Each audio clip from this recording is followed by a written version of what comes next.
If I was starting a new TikTok page from scratch, here's exactly what I would do. Hey y'all, welcome back to the channel. If you are new here, my name is Nikki. If you are returning, and welcome back. Now, I did a post on my community tab and I asked you what 2 platforms will you be focusing on come 2026, and some of you said TikTok. And lucky for you, I literally started a new TikTok page this year. I actually started it on June 29th, and I separated my fashion page from my budgeting page. So I basically want to share with you how I grew that page to 14.8K followers. To some of you, that may not be a lot of followers. To some of you, it may be a lot of followers. But I'm just here to share what it is that I would do if I was starting all over. So the very first thing that I would do is I would figure out what way am I showing up on this platform to make money. Is it because I want to do TikTok shop? Is it because I want to do creator reward? Is it because I want to work with brands? Is it because I want to sell my own products? What is the way that you want to show up on this platform to make some money? Now, I know that people don't want to think about making the money first. I know that we got to build a community, of course. I know that you are doing the videos for this, but I feel like the reason why you're probably not making no money is because you are afraid to say that you are on these platforms to make some money. So today I want you to get out of being shy, get out of being scared, and let me know in the comments what's your reason for focusing on TikTok come 2026. The next thing that I would focus on is my identity. I shared this in another video, so go back and watch that previous video of me sharing what it is I would do if I was starting over as a content creator. But basically, our identity is basically like, what's your vibe? How do you plan on showing up online? And for my budgeting page, I'm just documenting. I'm the girl who's just documenting her journey, sharing what it is that I'm using, the things that I'm doing, stuff like that. And if people are interested in the things that I'm doing, the tools that I am using, then they will buy the items from me, because I am on TikTok to make money from my own products. Now, am I able to make other additional money from different things on TikTok? Of course, but my main reason for showing up on TikTok is to promote my budget bundle. And speaking of my budget bundle, because I gotta go ahead and throw it out there, because why not? I have a budget bundle, y'all. It comes with a budget workbook, a budget spreadsheet, a debt tracker, and a savings tracker. So if you're trying to get in control of your finances come 2026, and I hope that you are, because you're gonna start making money from these platforms and from your digital products and from the services that you are providing on these platforms. So you want to be in control of your finances. You don't want to end the year and be broke. You don't want to be mismanaging your money. So go ahead and get the budget bundle. I'm going to link it down below. You see how I just did that? So that's exactly what I do on my TikTok account. But basically, I'm actually physically using the products that I am actually using. I'm documenting me, tracking my expenses. I'm sharing my paycheck budget and showing how I'm budgeting out my paycheck, that type of thing. So that's what I'm doing. I'm the girl who's just documenting what she's doing in her everyday life and just sharing it online. If those that are interested in my tools or the things that I am mentioning in my videos, they can click on my link and then go over and buy whatever it is that I am telling them about.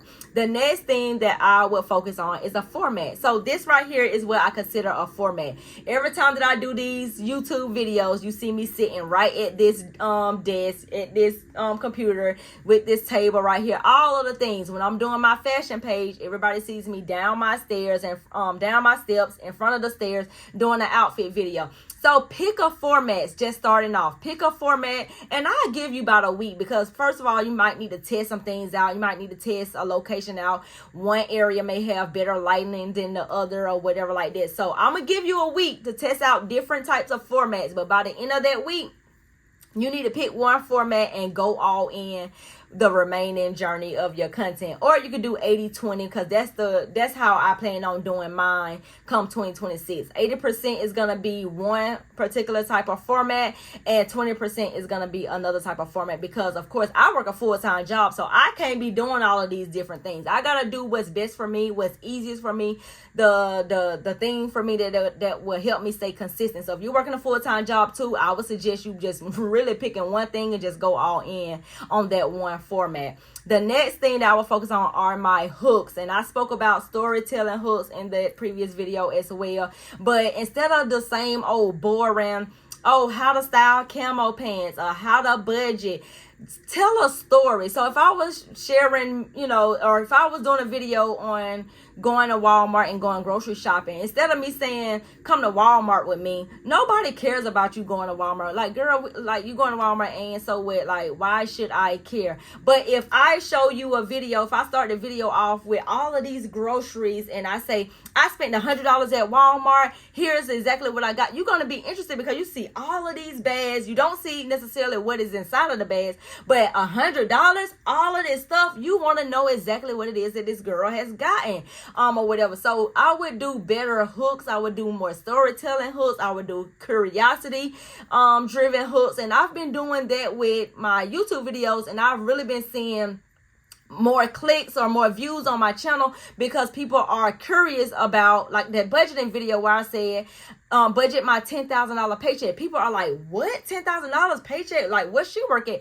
And people are clicking on it and actually seeing that, okay, well, she made such and such amount on the side from her content, and then her paycheck and all of the things added all up where it came to $10,000. But people don't know that, they don't know all of that yet until they actually continue on watching your videos. So come up with better hooks, not just the same old boring how to do this and how to do that, or come shop with me here, come shop with me there, because people don't care about that. Why should people care about the content that you are actually putting out there, and why should they watch your videos? So that's what I think. Come up with better hooks. I gotta work on this too. I'm not the best with hooks, and come 2026 and you will see me start doing more of the storytelling hooks and more of the curiosity, because that's the ones I really pretty much want to kind of like lean into.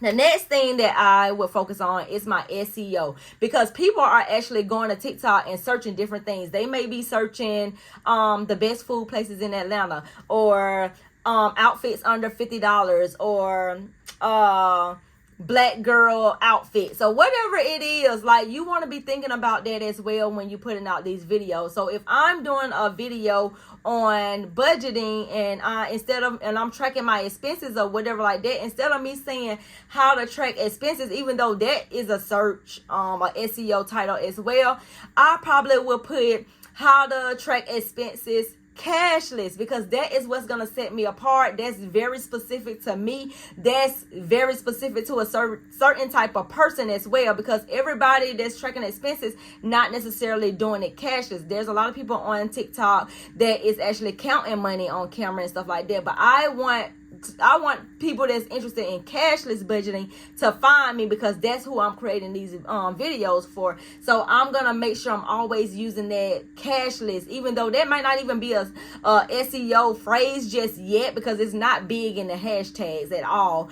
I have to build that up, and as more as I keep using it and use it, eventually I'm gonna be the person that people come to for cashless budgeting. And I can't wait till that actually happen. I can't wait till people kind of like catch on to cashless budgeting and money actually disappear. You remember once upon a time during 2020 or whatever, when they weren't using cash and people had to use their card, I probably would have blew up my account back then. But now, since we're back using cash, it's not that many people talking about cashless budgeting. But it's okay. I'm okay with that. I know that my content is for a specific type of person. The next thing that I will focus on is some type of series, and that is what actually grew my page. So if you want fast growth, come up with a series. Now, I blew up, or my series was a 75 hard personal finance challenge. I wouldn't suggest you start off with a 75 hard type of thing, not no 75 days posting, because you are new to posting. This is a brand new page, and you may be a new content creator. But if you've already created content before, and maybe you're just starting a new page because you want to separate something from something or whatever, go ahead with a 75 hard type of thing or whatever. But if you are brand spanking new to content creation, you need a 30-day series. Just come up with a 30-day series. So if I was doing budgeting, maybe it would be what I spend in a day as a 41-year-old living in Atlanta, and every single day I would sit right here and I would talk about what I spent that day, and I would do that for 30 days or for however many days in that month. And that would be my series. Because eventually people going to come back and see like, oh, what did Nikki spend today? Oh, I wonder what did she spend? Did she go over her budget? Did she stay under her budget? That type of thing. So that's the reason why you want to come up with a series, because people are nosy and they always want to come back and see what you're up to, and to see if you actually fell off too, because some people be waiting for you to fall off too. The next thing that I will focus on, and the biggest thing that I will focus on, are my analytics. So once after I have ran my 30-day series, my 75 hard series, or whatever series that I choose to do, it got to be longer than 30 days. It got to be 30 days or longer. It can't be a week series.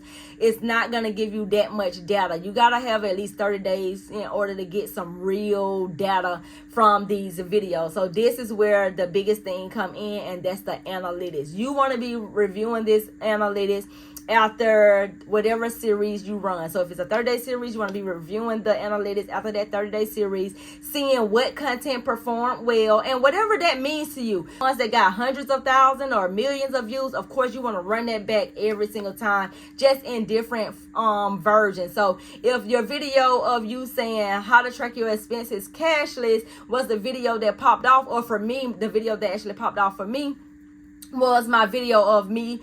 I didn't even talk in the video. I was just downstairs in my kitchen. I was about to eat my acai bowl, and my text on the screen said, I'm in 300 and something $1,000 worth of debt. I'm going to be posting every single day until my debt is paid off, or something like that. And people just went crazy because they like, oh, 300 something $1,000 worth of debt. You need to sell that house. You need to stop eating those smoothie bowls. Like, you got to be ready for all of those type of comments, because people are going to try to put all that stuff on you.